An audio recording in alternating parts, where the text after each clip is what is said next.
এই বর্তমান সময়ের দাবি ইসকন নামের জঙ্গি সংগঠনটাকে বাংলাদেশ থেকে চিরতরে নিষিদ্ধ করতে হবে এবং তারা বাংলাদেশে যেই রকম করে অপসংস্কৃতি তারা তাদের কার্যক্রমগুলো পরিচালনা করেছে, প্রত্যেকটা কার্যক্রমের বিরুদ্ধে গিয়ে বাংলাদেশের প্রশাসনকে প্রতিটা পদক্ষেপ তাদের বিরুদ্ধে নিতে হবে। যদি এখন আমরা নিতে না পারি তাহলে এর পরিণাম খুবই ভয়াবহ। মত নির্বিশেষে কে কোন দলের লোক, কে কোন মাযহাবের লোক, কে কোন দল করে, কে কোন রাজনীতি করে, এই সব কিছু ভুলে দলমত নির্বিশেষে আপনি মুসলমান, এইটাই আপনার দল। সর্বপ্রথম আপনি রাখবেন যে আমি মুসলমান, আমার রব আল্লাহ, আমার রাসূল মুহাম্মদ সাল্লাল্লাহু আলাইহি সাল্লাম, আমার কিতাব আল কোরআন, এবং আমি মুসলমান ঘরের সন্তান। সর্বপ্রথম আপনি কোন দলের লোক, কোন মতের লোক, কোন মাযহাবের লোক, এইসব আপনি মাথায় আনবেন না। আপনি শুধু ভাববেন আমি মুসলমান, আমার রব আল্লাহ, আমার নবী মুহাম্মদ। এইটা যখন আপনি ভাববেন, সকল দল মত নির্বিশেষে যারা ইসলামের বিপক্ষে কাজ করবে, যখনই আপনি পাথরের মতো দেওয়াল হয়ে দাঁড়িয়ে যাবেন, দেখবেন ইসলামের বিপক্ষে যারা শক্তি রয়েছে ওই সকল শক্তিগুলা ইসলামের কোনো ক্ষতি করার সাহসটাও তারা কখনোই পাবে না। কিন্তু আমরা তো আমাদের নিজেদের ভিতরে ভেদাভেদ ভুলে গিয়ে আমরা একত্রিত এখনো হতে পারছি না।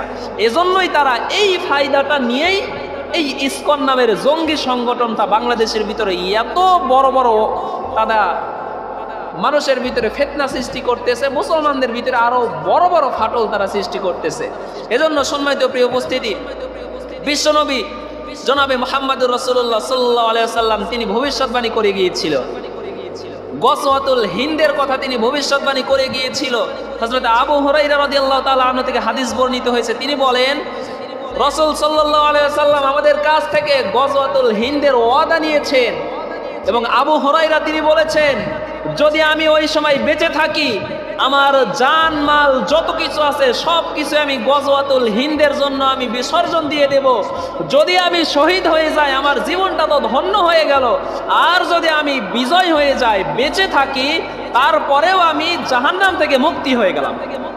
এজন্য আমাদেরকেও গজওয়াতুল হিন্দ এটা তো সামনে আসতেছে, রাসূলের ভবিষ্যৎবাণী কখনোই মিথ্যা হবে না। হিন্দুদের সাথে আমাদের যে একটা যুদ্ধ হবে, জিহাদ হবে, গজওয়াতুল হিন্দ যে হবে এইটা হবেই হবে। আল্লাহর রাসূল যেটা বলে গিয়েছে এটা 100% হবে। এই জন্য আমাদেরকে প্রস্তুতি নিয়ে থাকতে হবে যে যদি কখনো গজওয়াতুল হিন্দের ডাক এসে যায় আমাদের জানমাল সব কিছু বিসর্জন দিয়ে আমরা ওই জিহাদের ভিতরে শরীক হব। যদি আমরা শহীদ হয়ে যাই তাহলে তো আমাদের জীবন ধন্য হয়ে গেল, আর যদি আমরা বেঁচেও থাকি তারপরেও জীবন ধন্য, আমরা জাহান্নাম থেকে বেঁচে গেলাম। এজন্য আমাদের সব সময় সর্বদা সব সময় আমাদেরকে প্রস্তুতি নিয়ে থাকতে হবে। বিশেষ করে ইসলামের আর মুসলমানদের শত্রুরা যারা রয়েছে তাদের সাথে আমাদের কখনোই কোনো সময় আপোষ করা যাবে না। আল্লাহ রাব্বুল আলামিন কোরআনে স্পষ্ট করে বলে দিয়েছে যারা ইসলামের শত্রু, যারা মুসলিমদের শত্রু তাদের সাথে মুসলমানদের কখনোই কোনো বন্ধুত্ব হতে পারে না।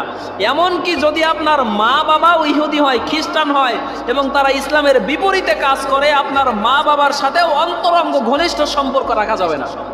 এটা আল্লাহ তাআলার স্পষ্ট কোরআনের বাণী।